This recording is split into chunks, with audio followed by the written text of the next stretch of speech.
آج کے دور میں جب میڈیکل سائنس اتنی زیادہ جدید ہے کہ جب کوئی بیمار ہوتا ہے اور اس کو ہاسپٹل میں لے جایا جاتا ہے تو وہاں پر اس کا علاج بہت ہی جدید طریقوں سے کیا جاتا ہے، جس میں لگتا ہے کہ اس کا علاج کیا جا رہا ہے۔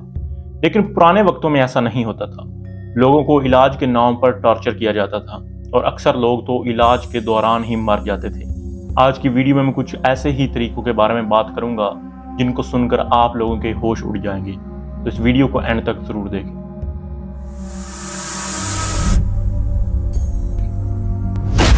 90s کے دور میں ایک آدمی جس کا نام تھا چارلس براؤن، جو کہ زینو ٹرانسپلانٹیشن سے بہت زیادہ فیسینیٹڈ تھا، اور اپنے اسی فیسینیٹیشن کی وجہ سے اس آدمی نے اپنے آپ کو ایک ڈاگ اور گنی پگ کا ٹیسٹیکل انجیکٹ کر لیا تاکہ وہ اس کے ریزلٹس دیکھ سکے۔ بدقسمتی سے اس کو اس کے ریزلٹس تو نہیں ملے، لیکن وہ ایک بہت ہی زیادہ دردناک موت مر گیا۔ چارلس براؤن کے ساتھ اتنا برا ہونے کے باوجود ایک آدمی جس کا نام تھا وارن آف، وہ بھی زینو ٹرانسپلانٹیشن سے بہت زیادہ فیسینیٹڈ تھا۔ اس کا خیال یہ تھا کہ انسانوں میں، خاص طور پر میلز میں، جو عمر بڑھتی ہے اور اس کے چہرے کے خد و خالص چینج ہوتے ہیں، وہ اس کے ٹیسٹیکلز کی وجہ سے ہوتا ہے۔ جب ایک انسان بڑا ہوتا ہے، اس کی عمر بڑھتی ہے، اور عمر بڑھنے کے ساتھ ساتھ اس کے ٹیسٹیکلز ویک ہوتے جاتے ہیں۔ آپ لوگوں نے دیکھا ہوگا کہ ایک آدمی جس کی 12 سال کی عمر میں اور 50 سال کی عمر کی شکل میں کافی فرق ہوتا ہے، تو وارن آف کا خیال یہ تھا کہ یہ سب کچھ ٹیسٹیکلز کے ویک ہونے کی وجہ سے ہوتا ہے، اور وہ چاہتا تھا کہ انسان کو ہمیشہ جوان رکھا جائے، جس کے لیے اس کا خیال تھا کہ اگر مونکی کے ٹیسٹیکلز کو انسان کے ٹیسٹیکل کے ساتھ تبدیل کر دیا جائے تو ہو سکتا ہے کہ یہ تبدیلی بھی نہ آئے اور اس کے چہرے کی خد و خال بالکل ویسے ہی رہے۔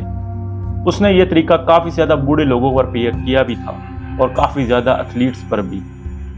اس نے یہ طریقہ صرف میلز پر ہی نہیں کیا، بلکہ فیمیل مونکیز اور ہیومن فیمیلز پر بھی کیا۔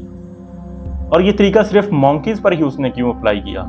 کیونکہ اسے لگتا تھا کہ انسان وقت گزرنے کے ساتھ ساتھ مونکیز سے ہی انسانوں میں تبدیل ہو گئے ہیں۔ کہ اس نظریے کو کافی زیادہ سائنٹسٹ نے ریجیکٹ بھی کر دیا تھا، لیکن اس کے باوجود لوگوں کو لگتا تھا کہ زینو ٹرانسپلانٹیشن ایک بہت ہی اچھا طریقہ ہے، اور اس طریقے سے وہ ایک اچھی زندگی گزار سکتے ہیں، جس کی وجہ سے کافی لوگ زینو ٹرانسپلانٹیشن کا پروسیس کروا رہے تھے۔ لیکن ان کے نتائج کیا تھے؟ کیا ان میں کوئی تبدیلی آئی بھی تھی یا نہیں آئی تھی؟ اس کے بارے میں آج تک کچھ بھی پتہ نہیں چل سکا۔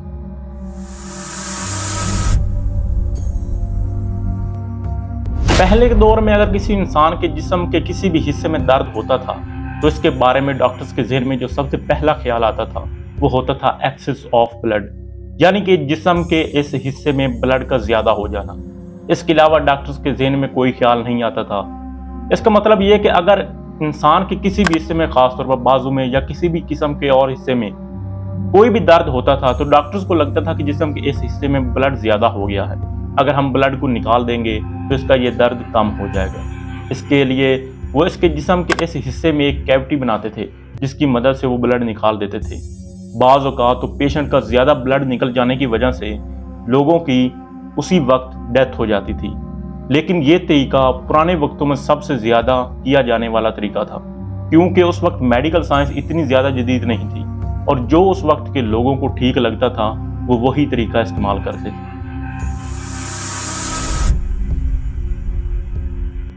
1940 اور 50 کے دوران لیبارٹمی ایک بہت ہی زیادہ مشہور ہونے والا پروسیجر تھا۔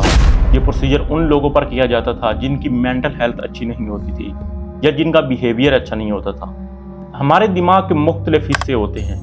ہمارے دماغ کا جو سامنے والا حصہ ہوتا ہے یہ ہماری مینٹل ہیلتھ کو کنٹرول کرتا ہے کہ ہمارا بیہیویئر کیسا ہے، ہم کیسے بات چیت کرتے ہیں، ہم کون کون سے فیصلے کرتے ہیں، یہ سب کچھ کنٹرول کرتا ہے یہ حصہ۔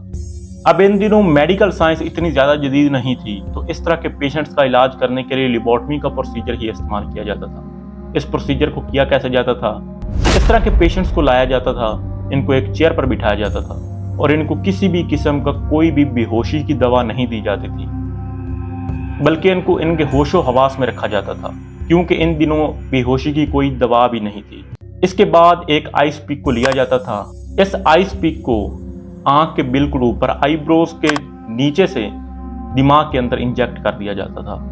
ایسا کیا جانے کے بارے میں کہا جاتا تھا کہ ایسا کرنے سے دماغ کے اس حصے کو دماغ کے باقی حصوں سے کاٹ کر علیحدہ کر دیا جائے، تاکہ وہ بالکل ٹھیک ہو سکے۔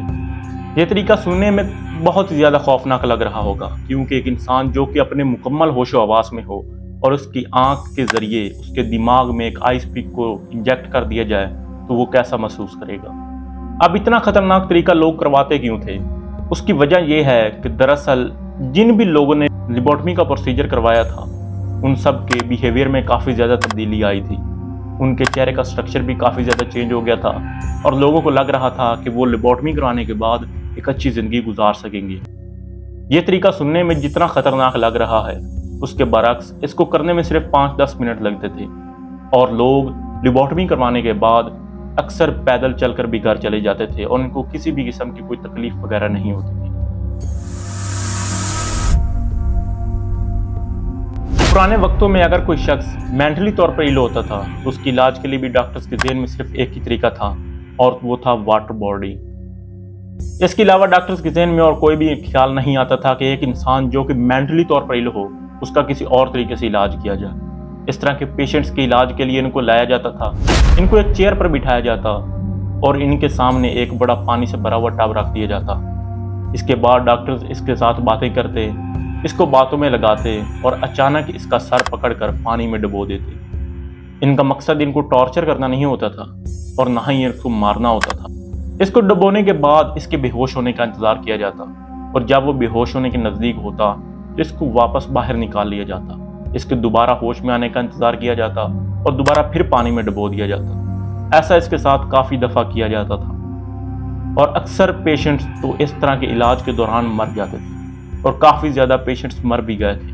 اب یہ تو طریقہ تھا ان لوگوں کے لیے جو کہ مینٹلی طور پر ایل تھے۔ اس کے علاوہ جن کو جسم کے اندر کسی بھی قسم کی کوئی بیماری ہوتی تھی ان کے لیے مختلف طریقہ استعمال کیا جاتا تھا۔